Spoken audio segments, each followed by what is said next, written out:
এখন সকালবেলা আমাদের কথা চলছে, ঠিক আছে, কথা চলছে কালকে রাত্রি 2টোর সময় হঠাৎ করে অরি এরকম আমাকেও জ্বালিয়ে জ্বালিয়ে মেরেছে। হ্যাঁ, ওকেও ডাকছে আমাকেও ডাকছে। এবার দাদাকে তো অনেকবার চেষ্টা করেছে, দাদা বুদ্ধি গাতি সরিয়ে দিয়েছে, ঠিক আছে। কেন না, আমাদের এখানে একটা বাড়িতে রাত্রিবেলা মাঝরাতে ঝগড়া হচ্ছে, মানে রীতিমতো চিল্লে চিল্লে ঝগড়া হচ্ছে।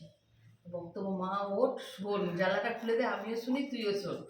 এবার জানলা আমি খুলছি না, পাগল হয়ে গেছে, না শুনতেই হবে, মানে এত এরকম আওয়াজ, মানে ঝগড়া টগড়া হলে শুনতে ভালো আছে। তা যাই হোক, কাল রাতে ওই যে 2টো থেকে অরি জ্বালানো শুরু করেছে, ঠিক মতো ঘুমাতে দেয়নি। তা এখন সকালবেলা আমার ছোট ছেলের কিছু সমস্যা হচ্ছে। বাবা কি সমস্যা হচ্ছে বাবা? কুত্তাটা আমাকে সারা রাত ঘুমাতে দেয়নি, ঘুমিয়ে আছি, কানের মাঝে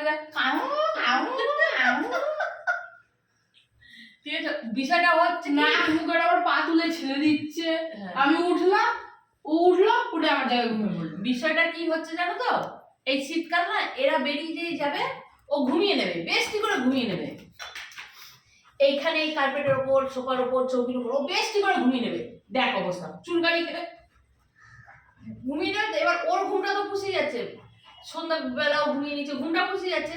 রাত্রিবেলা যখন আমরা দরজা বন্ধ করে সবাই ঘরে ঢুকে যাচ্ছি, ওর আর ঘুম পাচ্ছে না, ও সবাইকে পেয়ে গেছে একসাথে, এবার নেই, তুই ওঠ এই করছে। তো চলো, সকালটা আমাদের শুরু হয়েছে, একটু সবাই ঝিমাচ্ছি, কারণ সারা রাত কালকে অরি আমাদের ঝগড়া শুনেছে আর আমাদেরকে ঝগড়ায় ডেকেছে। মামা লোকের বাড়ি শোনে না, মামা লোকের বাড়ি শোনে না, স্বামী স্ত্রীর মধ্যে কথাবার্তা হয়, শোনে না মা।